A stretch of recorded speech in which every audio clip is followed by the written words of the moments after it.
धर्म को मानने वाले सभी लोगों को हमारी और हमारी टीम की तरफ से जय जिनेंद्र। हसनापुर ले चलते हैं। हसनापुर के बारे में आप सब लोगों को पता होगा, तीन तीन भगवान के चार चार कल्याणक की नगरी है। चार कल्याणक से सुशोभित हसनापुर नगरी।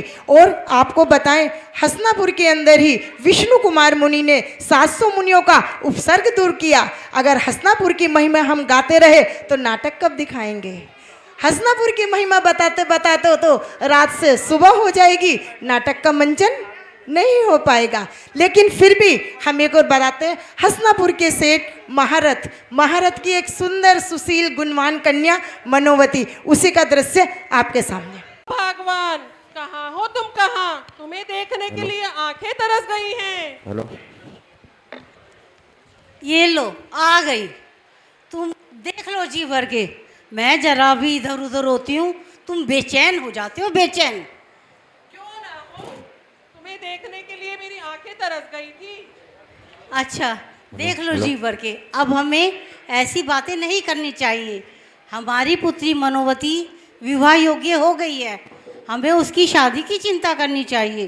अरे आपको क्या लगता है हमें उसकी चिंता नहीं है?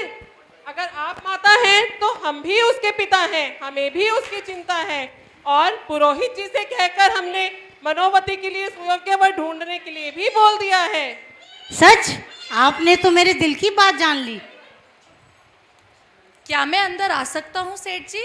आइए पुरोहित जी, आइए, आपका ही इंतजार था। आसन ग्रहण कीजिए। सेठानी जी, पुरोहित जी के लिए जलपान की व्यवस्था कीजिए। जी स्वामी। जलपान तो सेठ जी अब हम बिटिया की सगाई पर ही करेंगे। एक बहुत अच्छा रिश्ता लाया हूँ जो लाखों में नहीं करोड़ों में एक है। पुरोहित जी, क्या आपने मनोवती के लिए कोई सुयोग्य वर ढूंढ लिया है? जी सेठ जी, फल्लभपुर में सोमदत्त नाम के सेठ हैं जिनके 7 पुत्र हैं और सातों ही बहुत गुणवान हैं। उनमें से 6 पुत्रों का विवाह हो चुका है। एक सबसे छोटे पुत्र पुत्रसेन जो अभी कुंवारे हैं, वो हमारी बिटिया के लिए सुयोग्य हैं। पुरोहित जी, क्या आपने उनसे मनोवती के बारे में चर्चा की? जी सेठानी जी, उन्होंने ही मुझे सगाई का प्रस्ताव लेकर यहाँ भेजा है। अरे वाह, ये तो बहुत खुशी की बात है। हमारी तरफ से रिश्ता मंजूर समझिए। जी सेठ जी, आप मुझे इजाज़त दीजिए, मैं ये संदेश उन तक पहुँचाता हूँ। पुरोहित और वल्लभपुर के सेठ दोनों के दोनों अपने अपना संदेश पहुंचाने के लिए वल्लभपुर पहुंच जाते हैं। और उधर हसनापुर से मनोवती अपने जिन दर्शन करने के लिए मंदिर की ओर प्रस्थान करती है। जब वे मंदिर में जाती है, वहां उसको आरिका माता जी के दर्शन होते हैं। देखिए मनोवती आरिका माता जी के दर्शन करके क्या नियम व्रत धारण करती है। आपके सामने अगला दृश्य।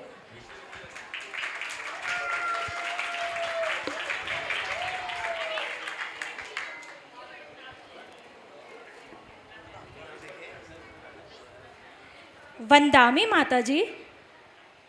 आशीर्वाद पुत्री। माता जी, आज आपके दर्शन पाकर, आपकी वाणी सुनकर तो मैं धन्य ही हो गई।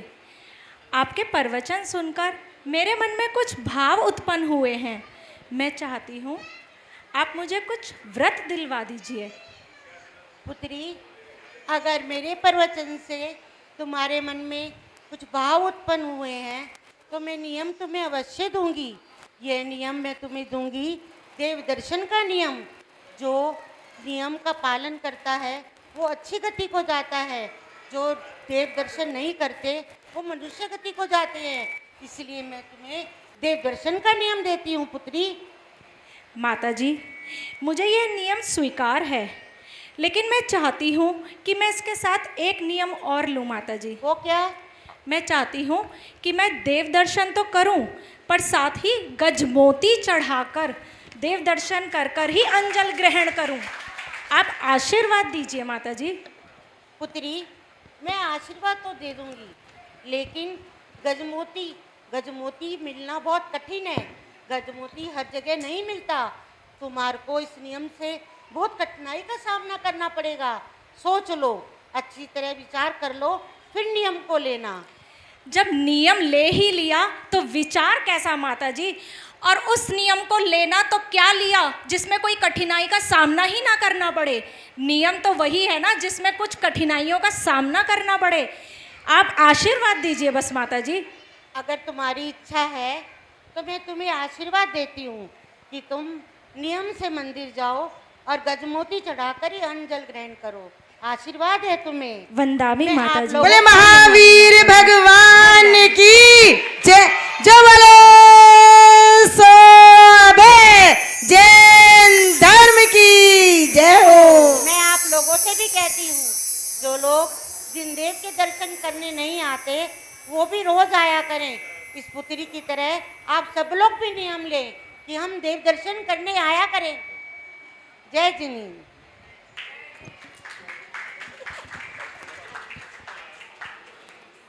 फलों का राजा आम होता है, फलों का राजा आम होता है बेटा, माता और जी नियम आइए। लेने वालों का माता बड़ा जी आइए। नाम होता है। माता नियम जी लेने वालों का। माता जी आपके बीच में से आ रही हैं, कृपया रास्ता दे दीजिए। माता आसन जी भी हटा दीजिए माता जी, आसन पे पैर नहीं रखेंगी, आसन भी हटा दीजिए। बच्चों हट जाओ। मुस्कुराने की बात नहीं है, बच्चों जब साइड कोई पात्र उस एक्ट में होता है तो उसकी वो होती है, ठीक है। आसन हटा दीजिए, आसन हटा दीजिए। बंदामी माता जी, बंदामी माता जी, बंदामी माता जी, बंदामी माता जी। माता जी मंदिर में प्रस्थान कर रही हैं और मनोवती इस प्रकार माता जी से नियम लेकर अपने पिताजी के महल की ओर प्रस्थान करती हैं। देखिए आगे का दृश्य। मान पुत्री, पिताजी आज मैं बहुत खुश हूँ। आज मैं जिन मंदिर गई थी माता जी के दर्शन कर कर आई हूँ और एक नियम लेकर आई हूँ। मैंने नियम लिया कि मैं रोज़ नित नियम जिन मंदिर जाऊँगी और गजमोती चढ़ाकर ही अंजल ग्रहण करूँगी। अरे वाह पुत्री, यह तो बहुत खुशी की बात है। गजमोती की हमारे पास कोई कमी नहीं है, परंतु पुत्री विवाह के पश्चात गजमोती चढ़ाना संभव नहीं हो पाए शायद, तो आप सोच लो। आप चिंता मत कीजिए पिताश्री, यदि मेरे पुण्य का उदय होगा तो मुझे गजमोती वहाँ भी मिल जाएंगे। आप चिंता मत कीजिए पिताजी। धन्य हो पुत्री, तुम धन्य हो। जाओ पुत्री, अब तुम आराम करो, मुझे भी विवाह की तैयारियां करनी है। प्रणाम पिताजी। आयुष्मान भव। अपने पिता को बताकर नियम का पालन करने लगी है। वो अपने पिता के भंडार से रोज गजमोती चढ़ाती है और अपनी प्रतिज्ञा का पालन करती है। ऐसे ही आहिस्ता आहिस्ता समय व्यतीत हो रहा है। ऐसे ही थोड़ा थोड़ा टाइम बीतता जा रहा है। कन्या जवान है, पिता को शादी करनी है और बड़े धूमधाम से सेठ ने अपने बिटिया की मनोवती की शादी बुधसेन से कर दी है। वह सहज संपन्न अपनी ससुराल में पहुंच गई है। मनोवती जब अपनी ससुराल में जाती है तो वहाँ पर उसको गजमोती दिखाई नहीं पड़ते। बहुत कीमती रत्न है, ऐसे ही थोड़ी कहीं भी दिख जाएगा। गजमोती दिखाई नहीं पड़ते। लेकिन एक सती स्त्री है, वो क्या सोचती है, अगर मैं गजमोती के लिए कहूँगी तो भी दोष लगेगा और नहीं कहूँगी तो भी दोष लगेगा। इस बात को विचार करते हुए वो कुछ बात भी वहाँ नहीं कहती है और अपने धर्म की, अपने नियम की पालन करने के लिए, अपनी प्रतिज्ञा को मानने के लिए कुछ समय के लिए मौन धारण कर लेती है। मनोवती की ससुराल का दृश्य आपके सामने। भोजन कर लो। लगता है बहू को मायके की याद आ रही है, इसलिए भोजन करने में संकोच हो रहा है। माँ जी, आज देवरानी जी हमारे हाथों से नहीं, देवर जी के हाथों से खाएगी। लो, आ गए देवर जी भी। प्रिय, आज भोजन बहुत ही स्वादिष्ट बना है। हमने तो जी भर के खाया है। ऐसा करो, अब तुम भी खाना खा लो। मेरे हाथों से खाओगी? अरे ये तो खा ही नहीं रही है, अब क्या करें?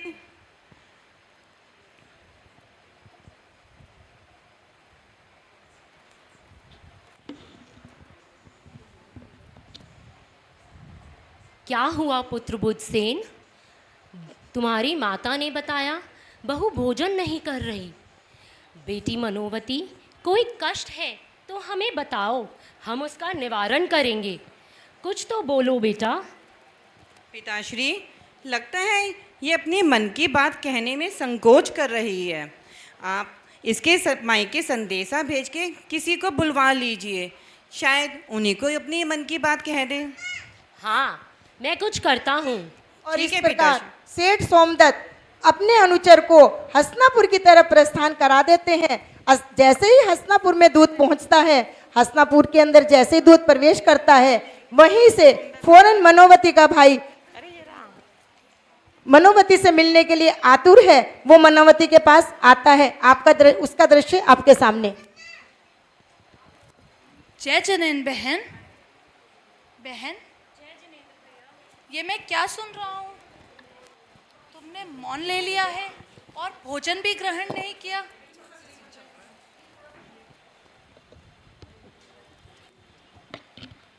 भोजन भी ग्रहण नहीं किया, ऐसे शुभ अवसर पर ये धर्म संकट कैसा? भैया, आप तो जानते ही हैं, मैंने जिन मंदिर जाकर गजमोती चढ़ाने का नियम लिया हुआ है और मुझे यहाँ गजमोती नहीं मिल रहे।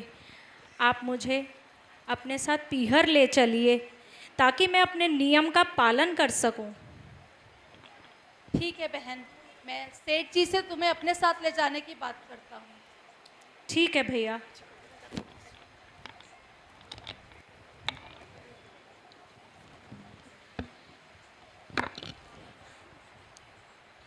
क्या हुआ कुमार?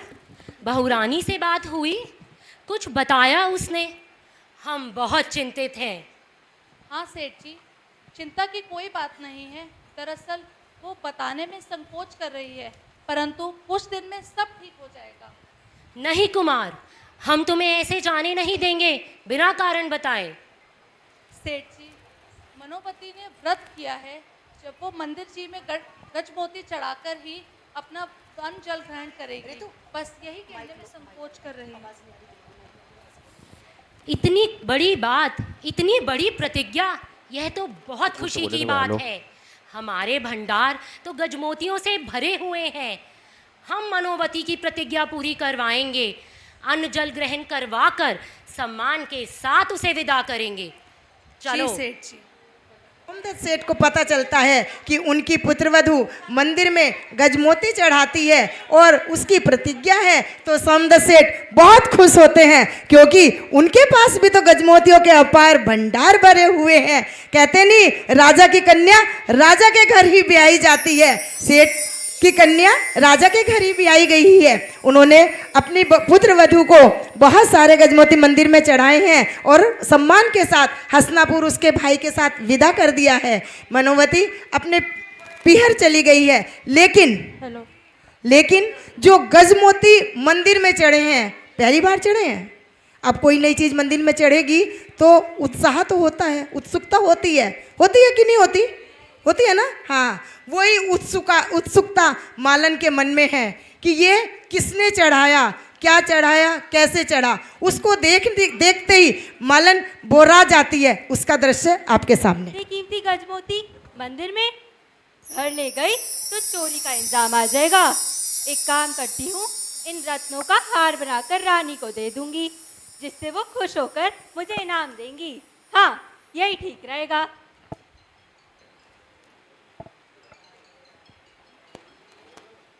मालन बड़ी असमंजस में है, क्योंकि जिस दरबार में उसको जाना है उस राजा के यहाँ दो दो रानियाँ हैं। अब उसको समझ में नहीं आ रहा है कि छोटी रानी को दूं कि बड़ी रानी को दूं। मालन अपना सोचते महल के द्वार तक पहुँचती है। आगे का दृश्य। ये हार मैं छोटी रानी को दूं या बड़ी रानी को? एक काम करती हूँ, छोटी रानी को देती हूँ, वो मुझसे बहुत प्यार करती है। छोटी रानी, ओ छोटी रानी।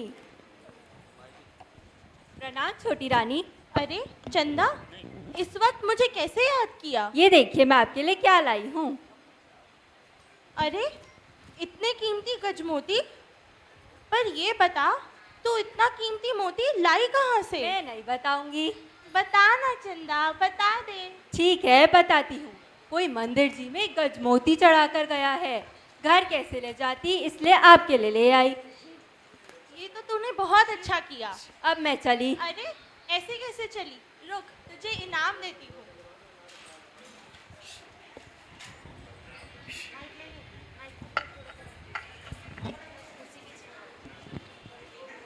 मालन तो अपना काम करके चली गई है, लेकिन छोटी रानी का द्वार खुला हुआ है जिसमें बड़ी रानी को प्रवेश करना था। लेकिन स्त्री सुलभ समस्या है ये, जब कोई बात करता है तो वो छुप के बात सुनती हैं। ये राजा महाराजाओं में भी होता था। तो बड़ी रानी बड़े प्यार से बातें सुन रही है और देखिए क्या उसका रिएक्शन होता है।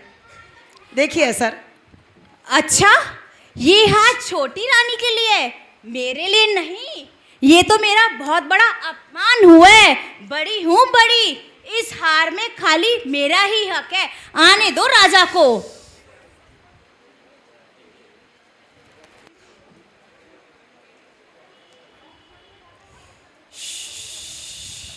प्रिय, बोलो, नाराज हो? मुझे आने में आज थोड़ा विलंब हो गया है। क्या बात है, नाराज हो? आप छोटी रानी को पसंद करते हो, मुझे पसंद ही नहीं करते आप। नहीं नहीं प्रिय, ऐसा नहीं है। मेरे लिए तुम दोनों बराबर हो। ऐसा नहीं है। ऐसा होता तो ये मालिन फिर गजमोती का हार छोटी रानी को क्यों देता? इतनी सी बात नहीं, मैं तुम्हारे लिए गजमोती का हार बनवा कर दूंगा। अब खुश? अरे खुश तो तब होंगी मैं जब ये हार मेरे गले में होगा, छोटी रानी के लिए नहीं। उस दिन अरे प्रिय, मैं तुम्हारे लिए छोटी रानी से भी अच्छा हार और सुंदर बनवा कर दूंगा। वो भी ऐसा जिसे सारी दुनिया देखती रह जाएगी। सच? सच। उस दिन का मुझे बेसब्री से इंतजार रहेगा। आखिर रानी राजा को मना ही लेती है, क्योंकि स्त्री हट है। स्त्री हट। आप क्यों सब इतना मुस्कुराए? हाँ, ऐसा लग रहा है जैसे आपके सबकी मनोकामना पूर्ण हो गई है। रानी ने क्या अपनी मनोकामना पूर्ण करने लगी? मुझे लग रहा आप सबकी हो गए। और मेरे पुरुष वर्ग का थोड़ा चेहरा गमगीन है। वो सोच रहे आज भी स्त्रियां बाजी मार गई हैं, लेकिन ऐसा कुछ नहीं है। हम स्त्री और पुरुष सब एक दूसरे के सूचक हैं। गाड़ी 4 पहियों से ही चलती है, 2 आगे के 2 पीछे के। वो सब ऐसे ही चलेगी और ऐसे ही चलती रहेगी। ये सिर्फ नाटक है, मंच पे मंचित करने वाला सिर्फ नाटक है। और इस प्रकार राजा अपनी रानी के लिए हार बनवाने के लिए पूरे नगर में, 1 मिनट, पूरे नगर में मनादी कराता है। इस नगर के जो भी सेठ हैं, सुरेश जी हुए, विजय भाई साहब हुए, प्रदीप भाई साहब हुए, बड़े बड़े सेठ, बड़े बड़े जोहरियों को सबको ऐलान कर देता है कि जितने भी जोहरी इस नगर के अंदर हैं, सारे न जोहरी मेरे दरबार में हाजिरी लगाए, मुझे उनसे वार्तालाप करना है। इतना सुनकर बड़ा लोग जब होते हैं ना, घबराते हैं। इनकम टैक्स का छापा पड़ रहा है, घबराहट होगी ना? ये इनकम टैक्स के छापे वाली बात है एकदम। देखो भाई साहब का चेहरा थोड़ा सा डाउन हुआ है, थोड़ी सी घबराहट आई है कि क्या हुआ। अब जब ऐसा माहौल बनता है तो एकदम क्या कहते हैं, हमारे सेठ नगर जोहरी सोमदत्त सेठ हैं। विजय भाई साहब ने बराबर में भाई साहब बैठे, उनको उंगली कर दी, तुम ही बड़े हो, तुम ही संभालो ये टैक्स, आप ही बड़े हो, आप ही संभालिए। ऐसा देखो हो रहा है वहाँ पे, देखिए हो रहा है। उन्होंने ये सब बातें हुई, नगर में मुनादी चल रही है, मुनादी सब सुनते हैं, सब सेठ एक साथ इकट्ठे होते हैं और बात करते हैं कि हमारे सेठ तो सोमदत्त सेठ हैं, सोमदत्त सेठ ही राजा के पास जाएंगे और उनकी वार्तालाप सुनेंगे। जो सोमदत्त सेठ स्वीकार करेंगे हमें भी वो स्वीकार होगा। अपना एक मत डलता है और सब मिलके सोमदत्त सेठ को राजा के दरबार में भेज देते हैं। बोले महावीर भगवान की जय। अगला दृश्य आपके सामने। प्रणाम, आइए बैठिए। महाराज, आपने हमें यहाँ किस प्रयोजन से बुलाया है? हाँ हाँ, मुझे रानी के लिए गजमोती का हार बनवाना है। लेकिन महाराज, इस समय गजमोती उत्पन्न नहीं होते। असंभव, अगर नहीं तो कल किसने चढ़ाए? परंतु महाराज, गजमोती मिलना बहुत मुश्किल है। हो सकता है तुम्हारे किसी भंडारे में मोती मिले हो। अगर मिल जाते हैं तो हम उसकी दुगनी कीमत देके खरीदना चाहेंगे। ये कैसे पता लगाया जाएगा महाराज? याद रहे, अगर किसी के भंडारे में भी गजमोती मिले, हम राजा है राजा, हम कुछ भी कर सकते हैं। इस बात का तुम्हें मालूम नहीं है? ठीक है महाराज, हम अपने अपने गजमोतियों भंडार देख लेते हैं और आपको बताते हैं। जो आज्ञा महाराज। और इस प्रकार जोहरी महाराज से आज्ञा लेकर अपने महल की तरफ प्रस्थान करते हैं। आगे का दृश्य जोहरी के घर का। ऐसे बताए बिना कहाँ चले गए थे और इतने घबराए से क्यों दिख रहे हैं? अरे भगवान, मुझे महाराज ने महल में बुलाया था। ये तो बहुत अच्छी बात है, राजा ने आपको याद किया है। नहीं भगवान, हम पर घोर संकट आया है। महाराज को गजमोती चाहिए जो पूरे नगर में सिर्फ हमारे पास है, और अगर हम उन्हें नहीं देंगे तो हम बर्बाद हो जाएंगे। यही हमारी चिंता का विषय है। नहीं पिताजी, राजा को कैसे पता चलेगा कि हमारे पास गजमोती है? बेटा, मनोवती अभी मायके गई है। जब वो मायके से वापस आएगी, मंदिर में गजमोती चढ़ाएगी, तो एक ना एक दिन राजा को पता चल ही जाएगा। एक रास्ता है, क्यों ना हम बुधसेन को घर से निकाल दें, तो उसकी पत्नी भी घर छोड़ के चली जाएगी। वो तो बड़ी शीलवती है। पर बेटा, बुधसेन तो बड़ा ही गुणवान है, बड़ा ही प्यारा है, इसमें उसका क्या दोष? हाँ हाँ, वही अच्छा है, तो उसे ही रख लीजिए। हम 6 भाई चले जाते हैं घर छोड़कर। हम ये बर्बादी नहीं देख सकते। सुनो, देखो ना ये क्या कह रहा है। हाँ, सुना मैंने, मगर इसके सिवा कोई और रास्ता नहीं है। मुझे भी दिल पर पत्थर रखकर यही निर्णय लेना होगा। चलो बुधसेन से बात करते हैं। चलो। पुत्र को जब इजाजत देता है बेटा घर छोड़ के चले जाओ, तो पुत्र पिता से ये नहीं पूछता कि पिताजी मुझे क्यों घर छोड़ के जाना है, तुम घर छोड़कर चले जाओ। बुधसेन अपने पिता से कोई सवाल जवाब नहीं करता। आज का पुत्र होता तो कहता क्यों चला जाऊं, क्या कहता, क्यों चला जाऊं, ऐसे कैसे चला जाऊं, जितना तुम्हारा घर है उससे ज्यादा तो मेरा है, हाँ, ऐसे बोलता ना। लेकिन उस टाइम ऐसा कोई सवाल जवाब नहीं किया जाता था। बुधसेन अपने पिता की आज्ञा लेते हैं और घर छोड़ के चल देते हैं। लेकिन जब वो घर के लिए घर से निकलते हैं तो सोचते हैं कि मैं मनोवती का पति हूँ। एक भाव अपनी पत्नी के प्रति, मान का, सम्मान का, उसके आदर का उसके मन में आता है। उसका कोई दोष नहीं है, मेरी पत्नी का तो कोई भी दोष नहीं है। इसलिए वो क्या सोचते हैं, मैं जब पिता ने जब मुझे घर से निकाल दिया, मुझे अपनी पत्नी को बताना चाहिए या नहीं बताना चाहिए। फिर भी सत्य जीतता है। वो सोचते सोचते हसनापुर की नगरी में पहुंच जाता है और अपनी पत्नी से क्या वार्तालाप करता है। आप कमाते हैं और मैं कुछ भी कमा कर नहीं लाता हूँ। शायद इसीलिए पिताजी ने मुझे घर से बाहर निकालने का आदेश दिया है। अब मैं क्या करूं? मुझे भी कुछ काम करना होगा। धन उपार्जन के लिए मुझे विदेश जाना होगा। लेकिन अगर ऐसे ही विदेश चला जाऊंगा तो मनोवती चिंतित हो जाएगी।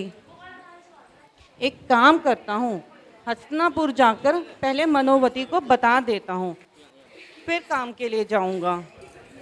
जब बुधसेन ये बातें सोचते सोचते अर्धरात्रि में हसनापुर की तरफ प्रवेश करते हैं तो मनोवती का भाई बुधसेन को दूर से आते हुए देख लेता है। देखिए आगे का दृश्य। पिताजी, पिताजी। कहो पुत्र, क्या हुआ? पिताजी, मुझे बुधसेन आते हुए दिख रहे हैं और उनकी हालत कुछ ठीक नहीं लग रही। ऐसे बिना बताए आना मुझे कुछ ठीक नहीं लग रहा। पुत्र, तुम चिंता मत करो, किसी काम से आए होंगे। आते ही कोई सवाल जवाब मत करना तुम। मनोवती से बात करेंगे तो पता चल जाएगा उनके आने का कारण। पधारो पधारो जमाई साहब। प्रणाम पिताश्री। कैसे हैं आप? हम स्वस्थ हैं पिताश्री। हमारे यहाँ सभी कुशल पूर्वक हैं। आपके यहाँ सब कैसे हैं? यहाँ भी सब स्वस्थ हैं। सेठानी जी, कुंवर साहब के लिए जलपान की व्यवस्था कीजिए। कुंवर साहब, आप थक गए होंगे, थोड़ा आराम कीजिए। जी पिताश्री। और इस प्रकार बुधसेन मनोवती के कक्ष में प्रवेश करते हैं। आगे का दृश्य।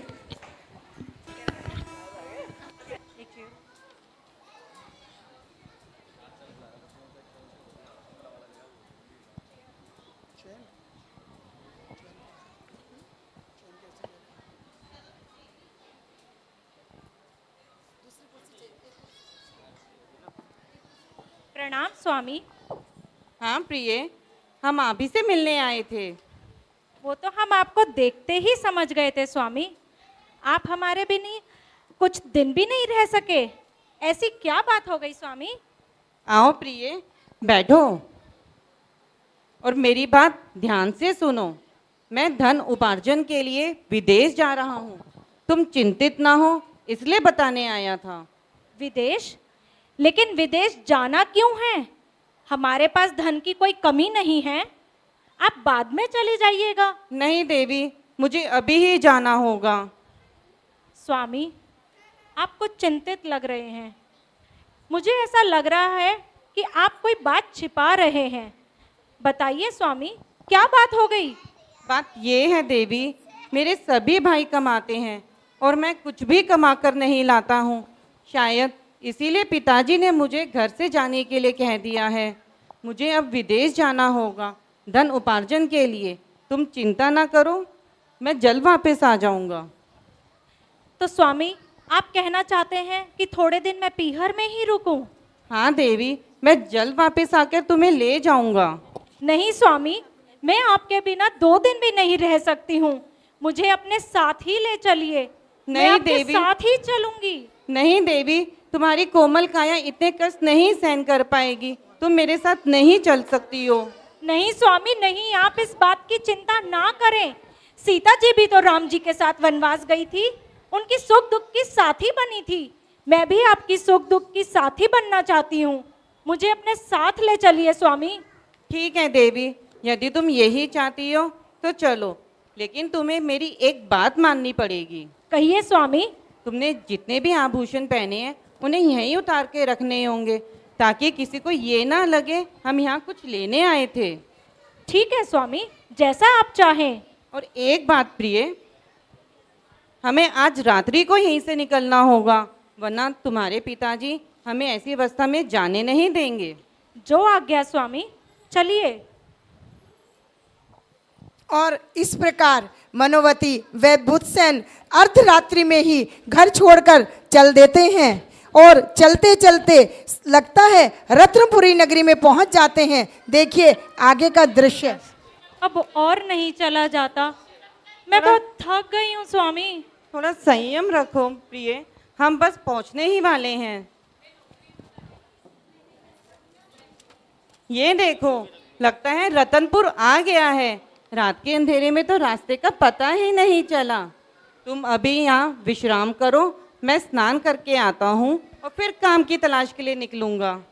आप काम की तलाश में जाएंगे तो मैं कहाँ रहूंगी स्वामी? अभी तो इस बगीचे को ही तुम्हें अपना घर समझना होगा। तुम व्यर्थ की चिंता ना करो, मैं जल्द वापस आ जाऊंगा। ठीक है स्वामी। और इस प्रकार बुधसेन काम की तलाश में रत्नपुरी की नगरी में मारा मारा फिरता है, लेकिन प्रदेश से आए हुए व्यक्ति को कोई भी विश्वास नहीं करता और कोई भी काम नहीं देता।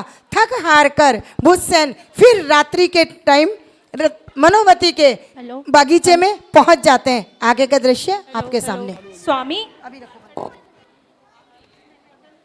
आप बहुत थक गए हैं स्वामी, कोई काम आज भी नहीं मिला क्या? नहीं प्रिय, पूरे दिन भ्रमण करते हुए भी आज काम नहीं मिला। स्वामी, ये एक बहुत कीमती मोती मेरे बालों में रह गया था, आप इसे ले जाइए स्वामी। और आप अन्न का कुछ सामान घर ले आइए। बहुत दिनों से आपके पेट में अन्न का एक दाना भी नहीं गया। ठीक है देवी, मैं यूं गया और यूं आया। और इस प्रकार जो एक अत्यंत कीमती रत्न वो मनोवती के बालों में किसी तरह रह जाता था, क्योंकि मनोवती चूड़ा पहनती थी, चंद्रचूड़ पहनती थी, उसमें एक बेस कीमती मोती लगा हुआ था। जब वो चंद्र चूड़ामणि उतार रही थी तो एक मोती उनके बालों में अटका रह गया। वही मोती मनोवती उतारकर बुधसेन को देती है और बुधसेन को कहती है, जाओ इसको बेच करके कुछ घर का सामान ले आओ। मुस्सैन नगर में प्रवेश करते हैं और उस मोती की बहुत अच्छी कीमत लेते हैं। जब उस मोती की बहुत अच्छी कीमत मिलती है तो वो क्या करते हैं, घर का सब सामान लेते हैं और मनोवती के पास पहुंच जाते हैं। मनोवती उस सामान से रसोई बनाती है। स्त्री जब सामान आएगा तो सबसे पहले क्या करेगी, रसोई बनाएगी और रसोई बना के अपने पति को भोजन कराती है। लेकिन खुद एक अन्न का दाना भी ग्रहण नहीं करती है, क्योंकि उसकी तो अखंड प्रतिज्ञा है कि जब तक वो गजमोती नहीं चढ़ाएगी तब तक अन्न का एक दाना भी ग्रहण नहीं करेगी। आगे देखिए इस सती की कितनी परीक्षाएं और होनी बाकी हैं। आपके सामने आगे का दृश्य। अपने पति को भोजन करा देती है। उसकी इतनी अखंड प्रतिज्ञा से आसमान में बैठे हुए कुबेर और सची का सिंहासन कंपायमान हो जाता है। वो कहते हैं, हे सती कहती है, भगवान आप इस सती की कितनी परीक्षा लेंगे और कितने दिन इनको भूखा रखेंगे। 7 दिन से इस बिचारी ने एक अन्न का दाना ग्रहण नहीं किया है। देखिए देवी देवता स्वर्ग में क्या बातचीत कर रहे हैं। स्वामी, क्या आपने इस महान सती की प्रार्थना सुनी? इसने 7 दिन से भोजन ग्रहण नहीं किया है, फिर भी इसके चेहरे पर अपार शांति और प्रभु के प्रति अटूट श्रद्धा है। क्या आप अभी भी इसकी मदद नहीं करेंगे? हे देवी, आप मुझे कुछ कहने ही कहाँ दे रही हैं, जो मैं कुछ कहूँ। क्षमा कीजिए, पर मुझसे इस सती की पीड़ा और नहीं देखी जाती। हे देवी, आप ही बताइए, फिर मैं इसकी मदद कैसे करूँ? स्वामी, ऐसा किया जाए, एक बगीचे के पीछे एक जिनालय की रचना की जाए, ताकि यह सती जिन भगवान के दर्शन करके अपनी दर्शन करने की प्रतिज्ञा को पूर्ण कर सके। परंतु क्या देवी? परंतु देव दर्शन के साथ इसकी गजमोती चढ़ाने की भी प्रतिज्ञा है। अब जिनालय की रचना तो हो गई, परंतु गजमोती चढ़ाए बिना यह अन्न जल ग्रहण नहीं करेगी और ऐसे ये सती अपने प्राण त्याग देगी। इससे तो लोगों में भगवान के प्रति श्रद्धा बहुत कम हो जाएगी। इसीलिए आपको इसको गजमोती तो देना ही होगा। हे देवी, आप चिंता ना करें, आगे प्रभु की लीला देखिए। और इस प्रकार कुबेर इंद्र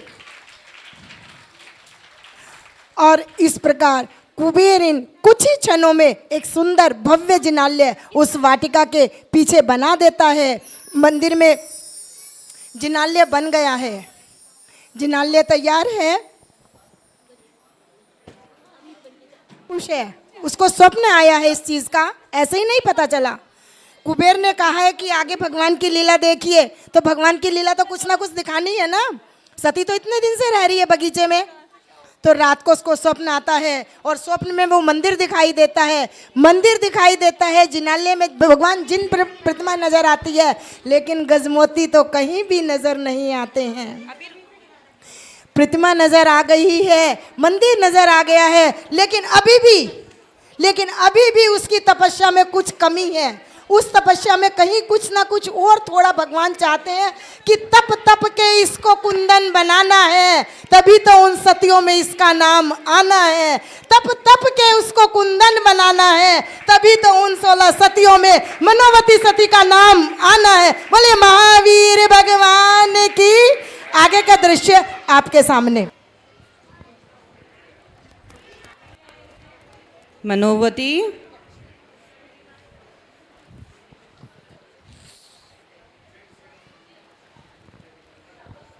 क्या बात है मनोवती, आज तो तुम बड़ी प्रसन्न दिखाई दे रही हो। क्या मैं तुम्हारी इस प्रसन्नता का कारण जान सकता हूँ?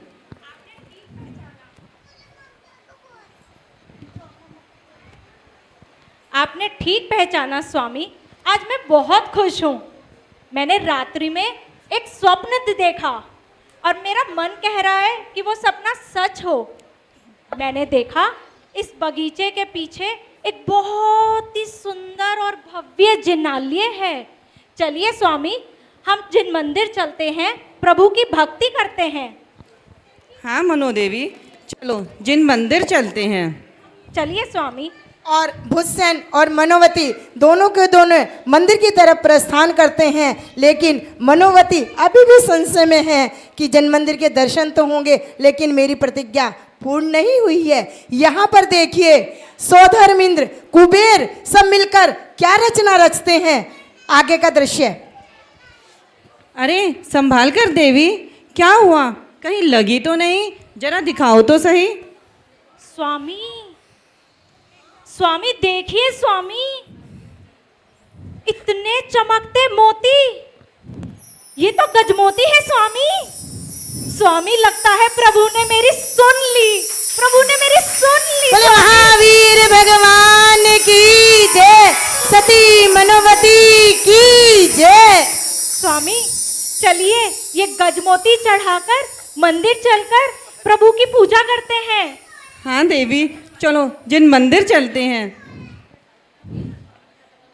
और बुधसेन मनोवती दोनों मंदिर में जाते हैं और मंदिर में गजमोती चढ़ाते हैं, अपनी प्रतिज्ञा पूर्ण करते हैं, हंसी खुशी जीवन व्यतीत करते हैं। लेकिन मनोवत सेठ बुधसेन को लगता है अभी व्यापार बहुत छोटा है, अभी व्यापार बहुत छोटा है। मनोवती के पास तो गजमोतियों का भंडार है, लेकिन स्त्री है, स्त्री है, कुछ धन हमेशा अपने पास रखती है।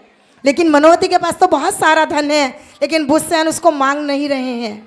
व्यापार बढ़ाना है, लेकिन स्त्री के आगे हाथ फैलाना पुरुषों को शोभा नहीं देता। और स्त्री भी बड़ी चतुर होती है, जल्दी से निकाल के नहीं देती है। लेकिन ये सती है, सती क्या कहती है आप देखिए। स्वामी मैं चाहती हूँ कि कुछ मोती आप ले जाइए और एक बड़ा व्यापार शुरू कीजिए।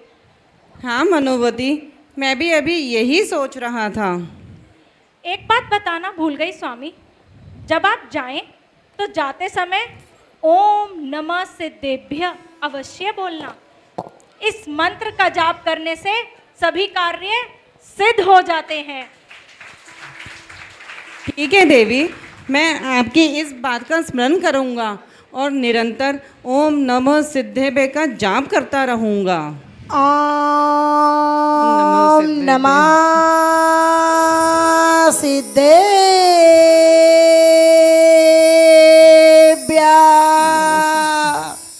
ओम नमः सिद्धेभ्य।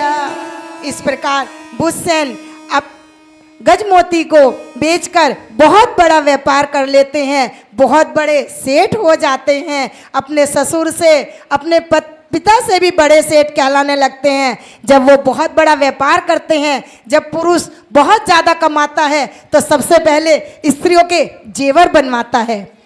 ऐसा होता है ना भाई, सेठानी चमकनी चाहिए, रानी हार भी होना चाहिए, कंठी भी होनी चाहिए, और वो तगड़ी, हाँ वो भी होनी चाहिए।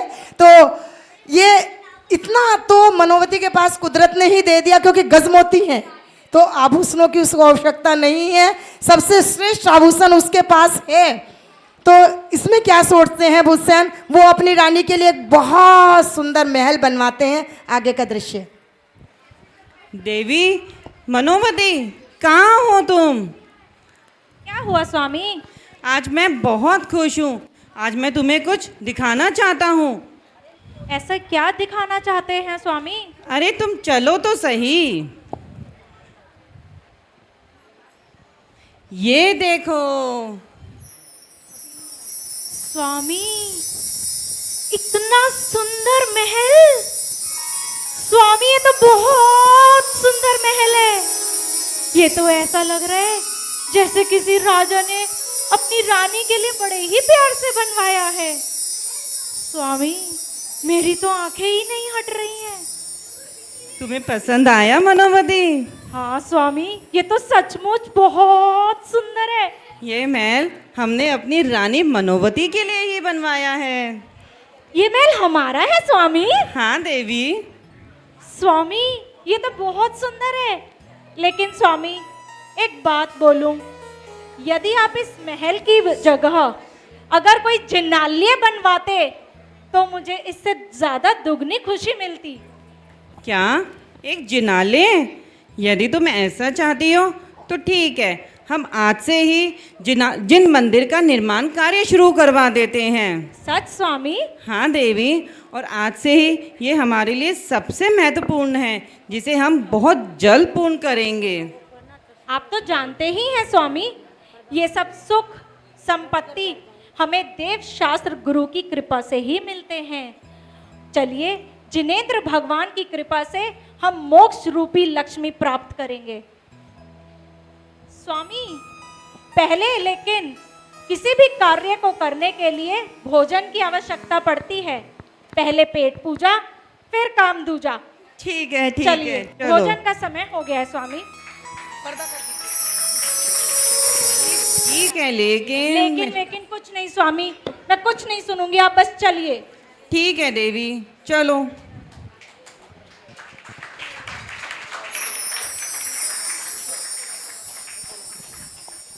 और इस प्रकार मनोवती अपने पति को मनाकर जिनालय में अपने सास ससुर के पास ले जाती है। देखिए, वो सती स्त्री है। आजकल की स्त्री होती तो कहती भाड़ में जाएं, जाने दो ना, पड़े रहने दो, करने दो थोड़ी सी मजदूरी करेंगे तो पता चलेगा।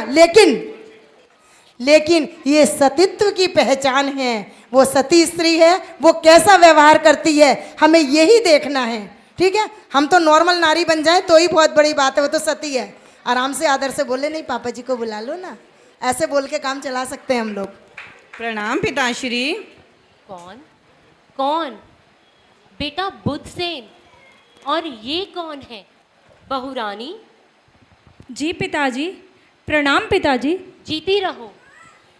बेटा बुद्धसेन, तू कहाँ चला गया था? हमारी हालत देख, कैसे हो गए हम, हमें माफ कर दो बेटा। तेरे जाने के बाद देख, सारे व्यापार बंद हो गए, हमारी दुर्दशा ऐसी हो गई। बेटा हमें माफ कर दो। नहीं माँ, नहीं, आप हमसे बड़े हैं, हमारे माता पिता हैं, हमारे लिए पूजनीय हैं। आप हमसे माफ़ी मत मांगिए। माँ जी, आंसू पोंछ लीजिए माँ जी, अपना दिल ना छोटा करें माँ जी। आप तो हमारा परिवार हैं, और जो हमने कष्ट सहे वो तो हमारे पिछले जन्म के कर्मों का फल मिला हमें। और माँ जी, इससे ज़्यादा क्या बड़ी बात हो सकती है कि जिस जिनेंद्र भगवान के, जिन मंदिर के निर्माण कार्य की वजह से हम सबका पुनः मिलन हुआ है। चलिए, हम उसी जिनेंद्र भगवान के दर्शन करने चलते हैं और उनकी महा अर्चना करते हैं। नमो अरिहंताणम, नमो सीताणम, नमो आर्याणम, नमो उज्जायाणम, नमो लोहे सवे साहूणम, नमो अरिहंताणम, नमो सीताणम, नमो आर्याणम, नमो उज्जायाणम, नमो लोहे सवे साहूणम। और इस प्रकार मनोवती का नाटक आपके सामने संपन्न होता है। आपके पात्र आपके सामने। एक बार जोरदार तालियों से सभी पात्रों का स्वागत कीजिए, उत्साहवर्धन कीजिए। जय जिनेंद्र।